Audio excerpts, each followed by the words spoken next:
Bonjour. Bonsoir Paolo Risso, bonsoir à tous. Merci d'être au rendez-vous pour le best-of de la semaine. L'occasion de voir ou revoir les meilleurs extraits des invités de nos JT de ces derniers jours. Différents sujets auront été abordés sur notre antenne tels que la protection de l'environnement, les violences domestiques ou la relance économique. La nouvelle campagne de dépistage à la Covid-19 pour éviter un éventuel rebond épidémique aura également été évoquée. Sans plus attendre, voici le best-of de la semaine. Il est monté par Sébastien Mésadri. Parce que nous devons constamment rester mobilisés, parce que le virus continue à circuler en principe autour de Monaco comme le département voisin, et que le gouvernement souhaite rassurer la population et éviter un éventuel rebond épidémique trop marqué. Alors le taux d'incidence en ce moment en principe autour de Monaco est à 52. 52, c'est quand même significatif si on se souvient qu'au mois de juin dernier, par exemple, nous étions à 10 de taux d'incidence.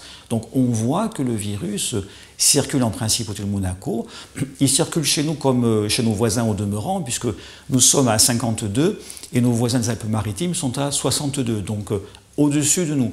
Et donc ça signifie que nous sommes dans une zone où le virus circule, et donc il faut que nous restions constamment mobilisés, attentifs, en appliquant les gestes barrières et en se faisant dépister. C'est la raison pour laquelle nous mettons en œuvre la campagne dont nous allons parler. Alors pas de prescription médicale, tout simplement comme nous l'avions fait par le passé, un coup de fil à notre centre d'appel, on exprime le souhait d'être testé, on donne son nom et son prénom, son numéro de téléphone portable et on est rappelé dans la foulée pour fixation d'un rendez-vous. C'est extrêmement simple. Alors bien, le budget primitif 2022 est un budget à la fois optimiste, ambitieux, mais tout à fait aussi adapté à la situation économique.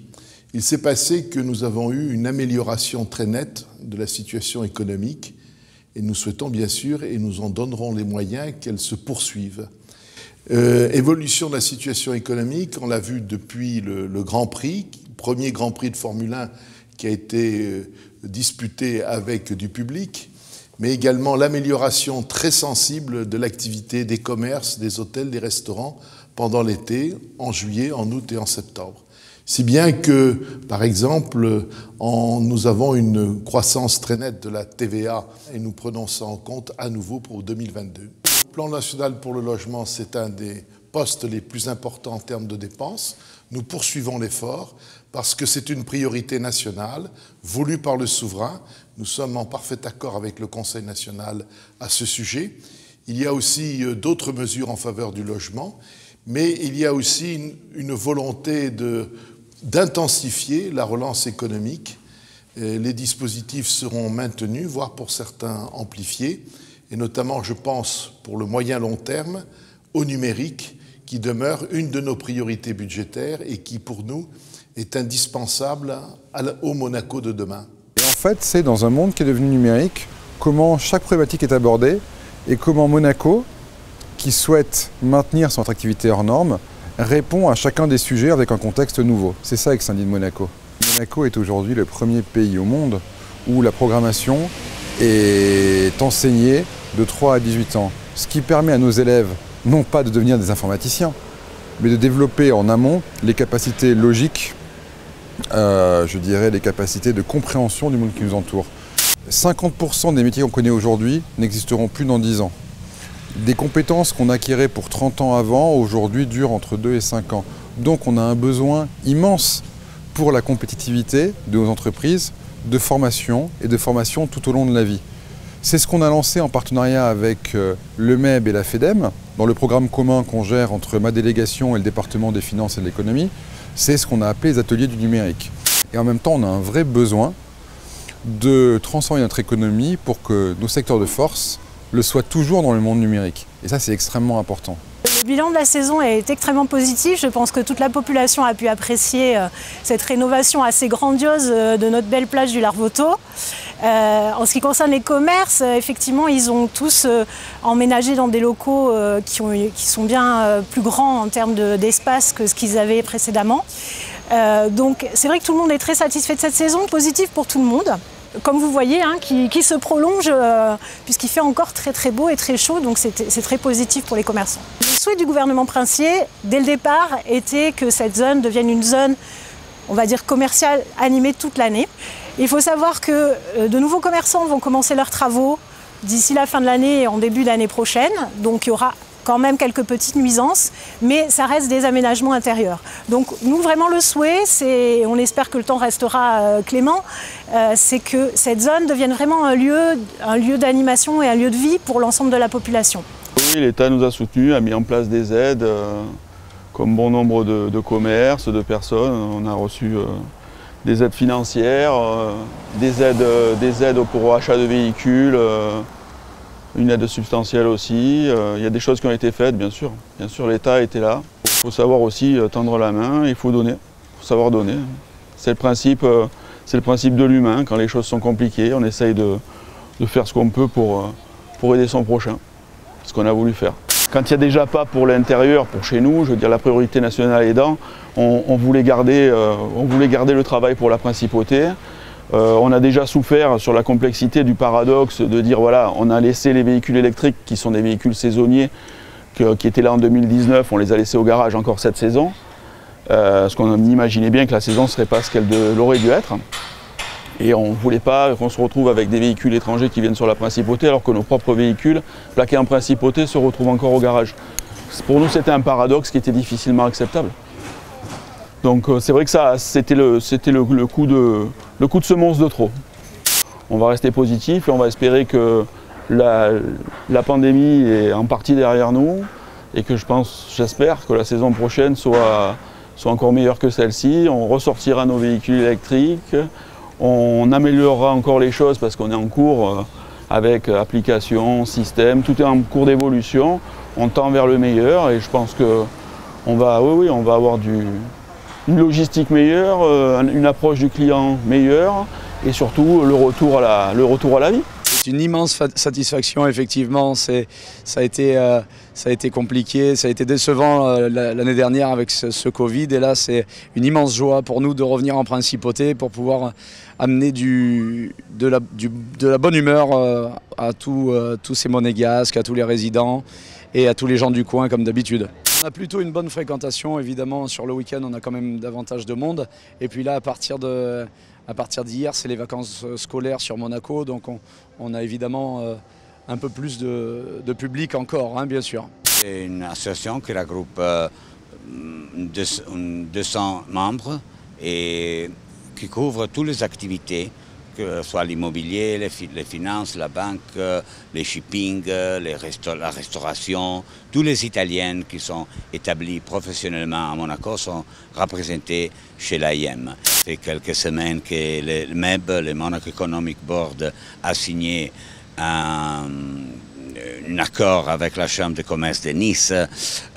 C'est vraiment, et nous quand même comme AIM, on a une très belle liaison, très forte liaison avec Monaco Economic Board.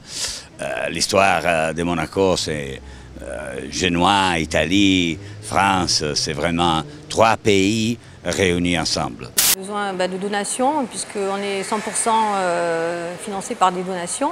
Le fonctionnement de la maison d'amis, de la maison des copains est très important et effectivement on a besoin de soutien, notamment pour faire des travaux supplémentaires, pour entretenir les bâtiments.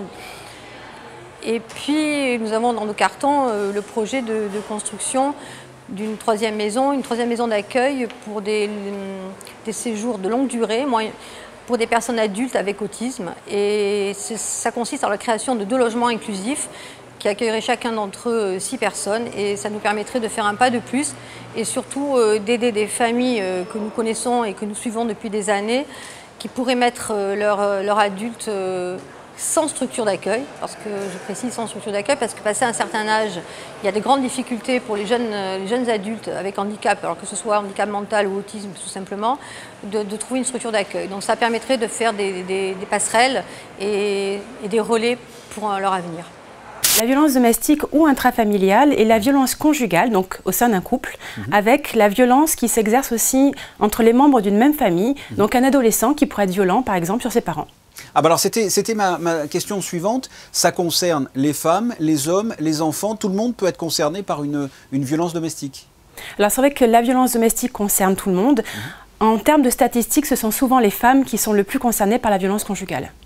Alors la violence conjugale, effectivement, est assez large, mais ce qu'il faut savoir, c'est que la violence conjugale n'est pas juste un phénomène de crise entre un couple qui se déchire, c'est vraiment un phénomène particulier, parce qu'on va être sur une histoire d'amour déjà, hein, et tout commence par là, donc c'est difficile pour la personne qui est victime de s'identifier comme une victime, de comprendre qu'elle est dans une relation nocive, et donc d'y mettre un terme. Donc pour ces personnes-là, c'est vrai que c'est compliqué de voir la situation telle qu'elle est, mais souvent, on remarque un phénomène de conditionnement, d'emprise, une réelle volonté d'atteinte à l'intégrité de l'autre. Et c'est ça qui différencie la violence conjugale d'une situation de crise de couple.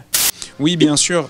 Non seulement les champs d'action historiques de la Fondation, donc que sont le changement climatique, la préservation de la biodiversité et l'accès à l'eau potable, mais c'était surtout dans le choix de cette année une vision très holistique, une approche très transversale de tous ces sujets, en mettant en avant à chaque fois la science, la sensibilisation et les solutions du secteur privé.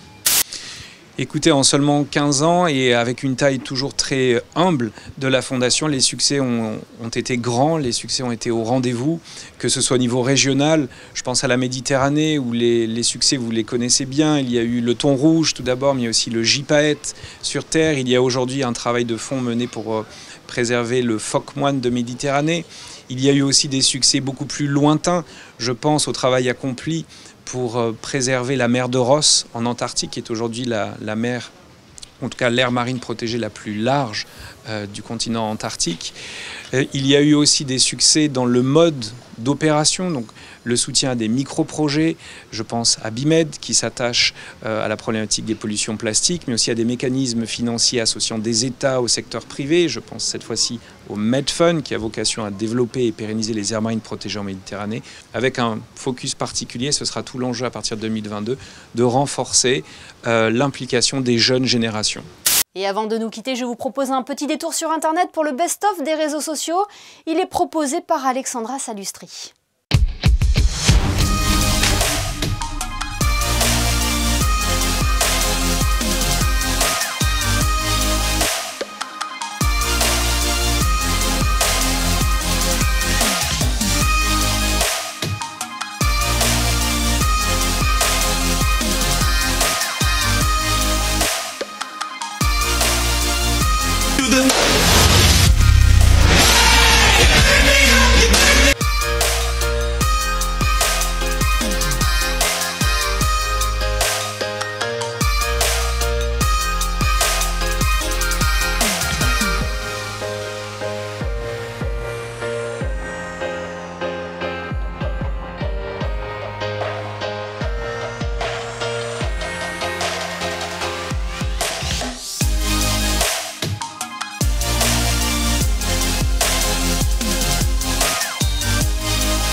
Prêt pour le Festival international du cirque de Monte-Carlo. Le best-of est à présent terminé. Merci de nous avoir suivis. Rendez-vous demain, 1er novembre, pour un nouveau JT, de nouveaux invités, pour que vous soyez les premiers informés. On vous réserve d'ailleurs une petite surprise. Je ne vous en dis pas plus. Soyez au rendez-vous. Très belle soirée à tous sur Monaco Info.